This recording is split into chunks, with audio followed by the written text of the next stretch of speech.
He's done everything he can to resurrect his boo. And the first time it got difficult, the first time he needed her, she was out of there.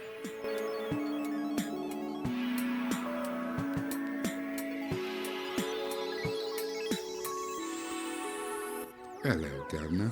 What's going on, everybody? It's Rekkai Steve, the man with the plan, who's always going to keep it real, but you may know me as Noop from the Ville. Welcome to another side quest, where today I'm covering Shogun, Episode 8, Abyss of Life. And today I just want to cover the topic of what is loyalty. Loyalty. In any relationship, loyalty is important. But what exactly is the most important aspect of a relationship? Well, as you can probably tell from because I'm doing this, I'm going to say it's loyalty. Now, I know it's easy to say that it's another aspect. It could be love. It could be trust. It could be honesty. It could be sex. Okay? But it's loyalty. Now, why, do you ask? Loyalty is an essential component of any relationship, and it's interdependent with other qualities such as trust, honesty, confidence, vulnerability, kindness, and even benevolence. Loyalty strengthens your emotional commitment, and it strengthens your relationship, because when times get tough, when life gets difficult, you know that your partner is a ride or die. They are in it with you to the end. If I'm doing bad, if you're doing bad, we're doing bad. A lot of times when the loyalty is not there, you can have a person that loves you. You can have a person that trusts you. You can have a person that you're vulnerable to. But when loyalty is not there, at the first sign of trouble, at the first sign of it getting difficult, they're out. It happens. Loyalty is a characteristic trait. I found out the hard way. I called it the mummy effect. So there was a series of movies called The Mummy that starred Brendan Fraser. In the second The Mummy movie, the bad guy, Imhotep, he and his boo were killed in ancient Egypt. And for whatever reason, he's a sorcerer. He was resurrected. He finally got his boo back. He has resurrected her. And she's running around, and they're running around together killing people. And Rick O'Connell, who is the hero, Brendan Fraser's character, towards the end of the movie, he and his boo, Rachel Weisz, I think maybe, he and his boo get into the thick of it. And while Rick and Imhotep are fighting, they're hanging off of a cliff. There's a chasm in the floor that opens up, and it looks like, if you look down into it, it looks like it leads straight to hell. And they're hanging off the cliff. And both Rick O'Connell and Imhotep call out to their boos. Call out to bae. Save me, boo. Brendan Fraser's character, the main character, his boo, she doesn't hesitate. She runs over there and pulls him up. Imhotep's main love interest, let me just give you context. He was cursed with the worst curse ever known to man in Egypt for fooling with the Pharaoh's side piece, pretty much. You weren't supposed to touch the Pharaoh's side piece. She wasn't his main girl, but she was his girl. They fell for each other. He messed with the Pharaoh's side piece. They did unspeakable stuff to him. But because he was a sorcerer, he said he's coming back for his boo. It was a love that lasted generations.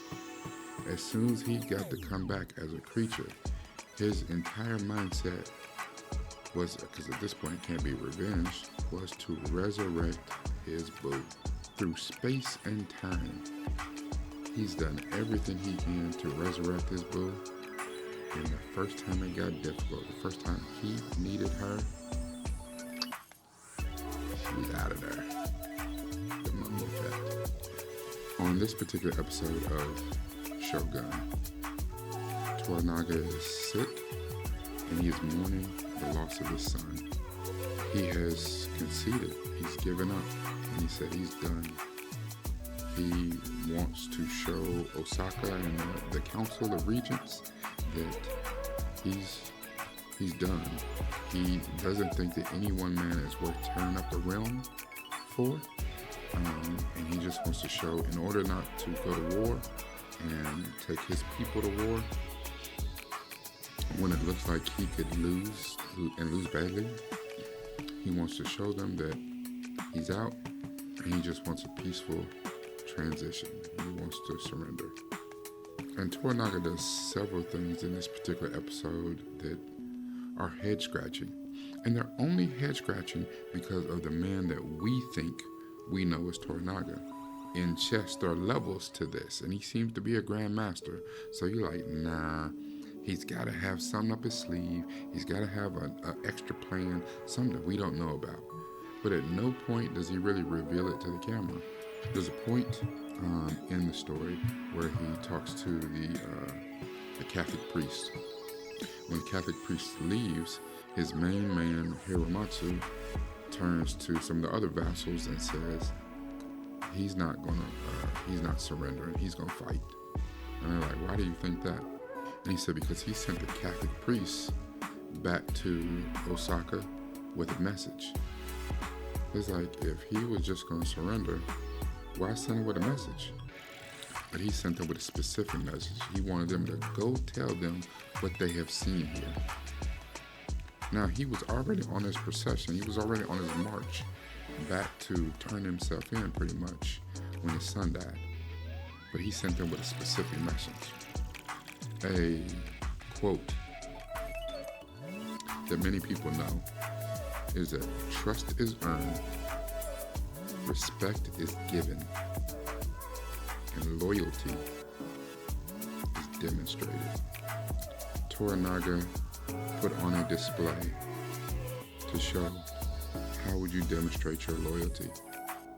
If his main man of Hiramatsu was right, and he's about to go to war, to the toughest war he's ever been in, to the war that when we were watching Arrival, is a zero-sum game. You're either all in or you're out.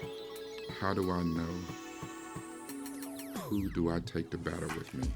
Who can I count on? Because here's the real truth. Men lie, women lie, numbers don't lie. And I need to know that my number for you, when it comes to loyalty, is 100. I need that. I got to have that. Because when war gets thick, I need to know that I'm back to back with you and that we're going to go out like G's. What we saw last episode was that he was betrayed by his brother, of all people. Now, of course, you can put something on and say it was only his half-brother, whatever, that was his brother. But due to jealousy, due to just his brother saying, it's my time, he chose to betray his brother because he found his brother in an untenable position. So how do you demonstrate that loyalty? His main man, who's been with him since he was a boy, because Hiramatsu was older than Toranaga. But even though he was older than Toranaga, Toranaga was still him. He was Himothy. He was that guy. Hiramatsu got into a public display of disrespect with Toranaga, where he basically called Toranaga out and told him, you're being a fool for surrendering. What are you even doing? It's like you don't believe anything anymore. And Toranaga had to double down and said, listen, I'm standing my ground. I've made my choice. And if you don't want to rock with me, you don't want to put your name on this paper and tell everyone that you're going to surrender along with me, well, you know what to do. You want to keep your honor? You have to perform seppuku. It's just that simple. Now, this is in public. This is in front of all of his other men. He had to know who was willing to go the extra mile. And so Hiramatsu commits the unthinkable. And then he even doubles down on that by having Buntaro, Lady Mariko's husband, his son, be his second, which means after you have performed the deed of seppuku, he's to chop your head off clean to end your suffering. Do you know the amount of trauma and therapy it take to get through that? And Buntaro was already having a bad day because Lady Mariko, she laid him all the way out. Buntaro's caught so many L's, they don't even make no sense. Anyway, Hiramatsu's loyalty, even in calling him out, even in putting on this public display, was always with Toranaga. And that was just in case any other betrayers, any other people who were secretly with Ashida, secretly with Osaka, they're spies, because everyone had spies. They had to be told, they had to believe that the Toranaga that they knew, the one who was conniving, the one that was clever, the one that was 25, 30 steps ahead of any opponent, was no more. And they had finally broken him. They finally had the upper hand. What does loyalty look like to you? If you've not seen the review that Syntell and I did, the link is in the description.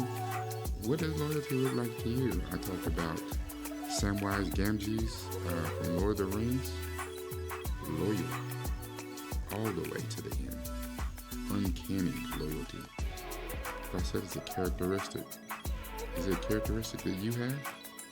Is it the characteristic that the people closest to you have? Regardless of how much you love them, regardless of if you trust them, are they loyal to you? Questions you gotta ask yourself.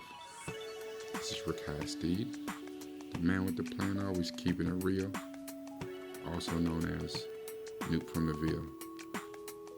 Thank you for rocking with me. Please go check out my Patreon. Remember to like this, comment. Tell me, do you have loyalty in you? Does your inner circle have loyalty? What does loyalty even mean to you? Share this. And if you haven't already, subscribe. Peace out.